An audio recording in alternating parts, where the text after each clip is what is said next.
कृपा भगवत प्रेम हमें मुक्त करता है।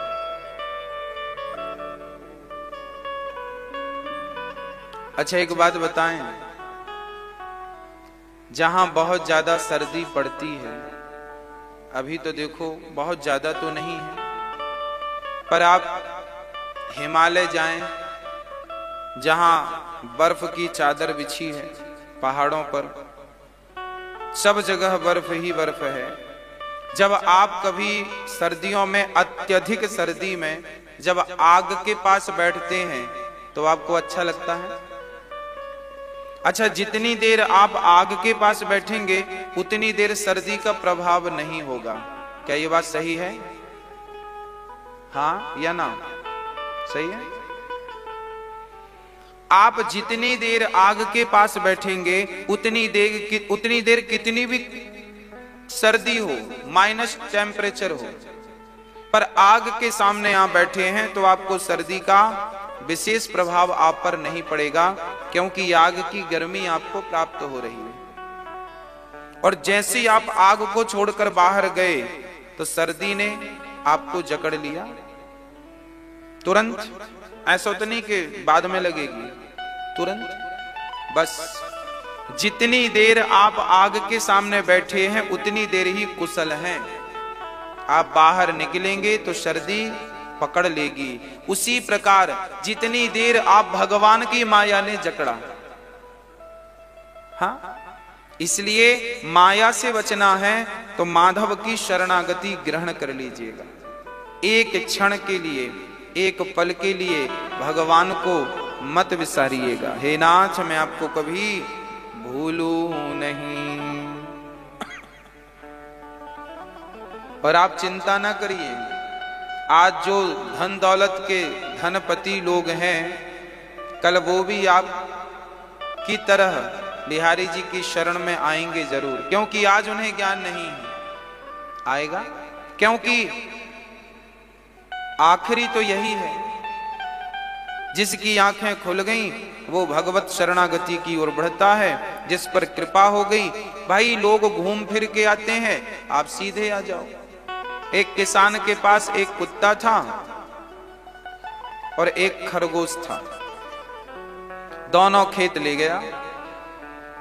तभी उसकी घरवाली ने आवाज लगाया। पहले के लोग ना घर से आवाज लगा देते थे, खेत दूर हो सुन जाता था, सुनो मेहमान आए हैं। तो किसान जल्दी से घर की तरफ चला, तो घर चला तो उसका खरगोश और कुत्ता भी चला।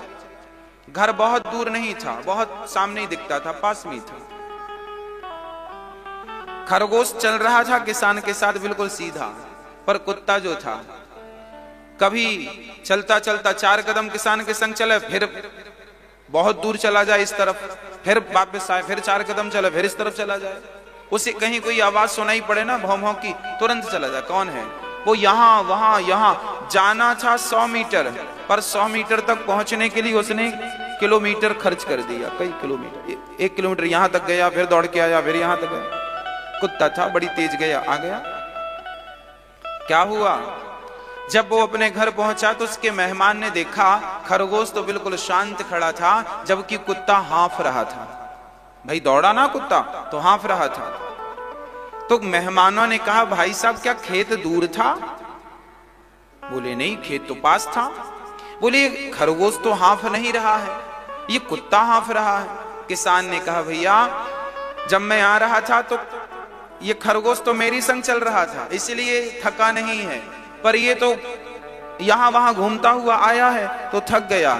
दूरी उतनी ही तय की है जितनी खरगोश ने की, पर ये उतनी दूरी तय करने में और व्यर्थ का भटकता रहा। कोई सार था उसके भटकने में, पर भटकता रहा। बस इसी तरह मंजिल बहुत दूर नहीं है। खरगोश की तरह सीधे सीधे चलोगे तो मंजिल जल्दी प्राप्त हो जाएगी, पर कुत्ते की तरह यहां वहां भटकते रहोगे, यहां वहां मुंह मारते रहोगे तो देर बहुत लगेगी। देर तो कम लगेगी, पर थकावट बहुत ज्यादा हो जाएगी, और कई बार तो आप भटक जाएंगे, उलझ जाएंगे। इसलिए जैसे कुत्ता यहां वहां मुंह मारता हुआ आगे बढ़ता है, वैसे नहीं, खरगोश सीधा सीधा चलता है। अब आपको देखना है कि आपको खरगोश की तरह चलना है या कुत्ते की तरह चलना है। हम तो भगवान की तरफ सीधा चलें। जो लोग भगवान में लग गए हैं वो बिल्कुल सीधा खरगोश की तरह है, और जो अभी माया मोह में उलझे हैं, कभी यहाँ मन लगा, कहीं यहाँ मन लगा, कहीं यहाँ मन लगा, चलो थोड़ा पैसा कमा लेते हैं, चलो थोड़ा बच्चे पैदा कर लेते हैं, चलो थोड़ा ये ऐसो आराम कर लेते हैं, ये सब यहाँ वहाँ मुंह मार के देख रहे हैं कहाँ कहाँ स्वाद है। पर जब कहीं स्वाद नहीं मिलता तब अंत में आना यहीं पड़ता है। तो भाई वो बाद में घूम फिर के आएगा, तुम सीधे सीधे आ जाओ, यही समझदारी है। वही हम कह रहे हैं कि घूम फिर के आने से अच्छा है सीधे आ जाओ, आना तो यही है। इनडायरेक्ट नहीं, डायरेक्ट। भगवान श्री कृष्ण को लेकर वसुदेव जी चले तो पांव में बेड़ियां थी, जैसी धारण किया अपने आप पांव की बेड़ियां खुल गईं, हाथ की हथकड़ियां खुल गईं, सारे पहरेदार सो गए। अच्छा, जब भगवान को लेकर चलोगे ना तो कोई बाधा नहीं है, कोई भी बाधा नहीं है, रत्ती भर किसी के जीवन में तने किसी बाधा नहीं है। बस ठाकुर जी की शरणागति हो, शरणापन्न हो, हे बिहारी जी हम आपके हैं, आप हमारे हैं, बस।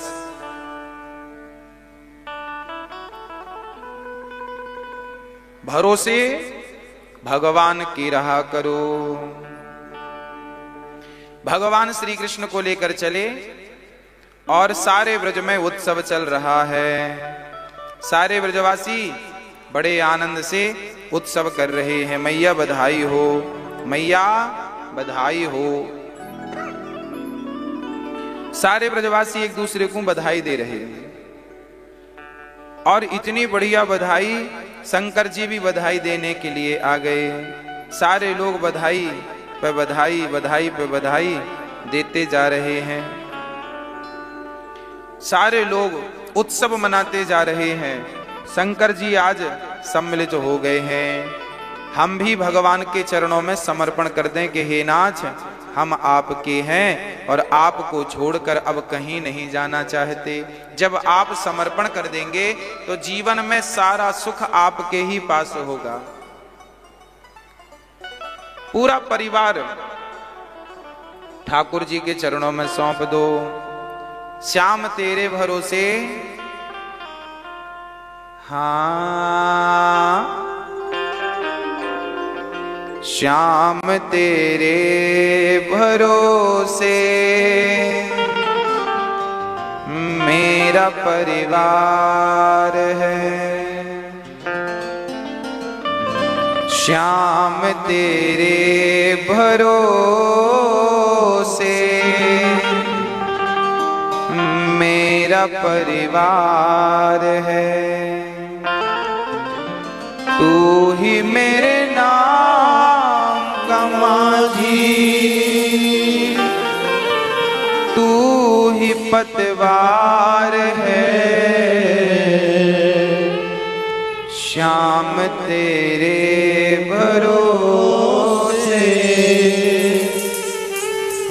मेरा परिवार है। अब सारी चिंताएं, सारी टेंशन त्याग दीजिए और अपने आप को भगवान के चरणों में रखिए। ये भाव सदा बना रहे कि हे नाथ मैं आपका हूं। घूम फिर के मत जाओ, सीधे सीधे जाओ भगवान के चरणों में। केवल अपने आप को नहीं, अपने परिवार को भी डाल दो। हे नाथ, ये मैं नहीं हूं, अब तो मैं आप थे। माँ यशोदा काम में लगी थी और पूतना मौसी गई, और जैसी पूतना मौसी पहुंची, अच्छा पूतना इतनी सुंदर थी कि रास्ते में किसी द्वारपाल ने उन्हें रोका नहीं, है ना। पूतना मौसी चली आई, और जैसे ही भगवान कृष्ण पर नजर पड़ी, अच्छा ये बालक है यशोदा का। जैसे ही भगवान को देखा, भगवान की तरफ बढ़ी। अब भगवान की दृष्टि पूतना पर पड़ी तो पूतना को देखकर भगवान समझ गए मौसी जी आ गईं। तो तुरंत भगवान ने नेत्रों को बंद कर लिया। भगवान कृष्ण ने पूतना मौसी को देखकर नेत्र बंद कर लिए। क्यों? इसका कारण यह था कि भगवान कहना चाहते हैं कि देखो मौसी जी, आप हमें मारने आई हो और हमारा काम तो तारना है। तो मानो भगवान नेत्र बंद करके पूतना के पुण्यों को देख रहे हैं कि आपके एक भी पुण्य मिल जाएंगे तो हम आपको भवसागर से तार देंगे, इसलिए नेत्रों को बंद कर लिया। अथवा भगवान ने नेत्र इसलिए बंद कर लिए पूतना को देखकर, क्योंकि भगवान की एक आंख सूर्य है और एक आंख चंद्रमा है। मानो सूर्य और चंद्रमा ने कहा कि प्रभु आप इसे मारकर तारोगे पर हम अपने लोक में से स्थान नहीं देंगे, इसलिए मानो सूर्य चंद्रमा के दरवाजे बंद हो गए, इसलिए नेत्रों को बंद कर लिया। अथवा भगवान ने नेत्र इसलिए बंद कर लिए क्योंकि पूतना का तन सुंदर है, सज के आई है ना, पर पूतना का मन बिल्कुल सुंदर नहीं है।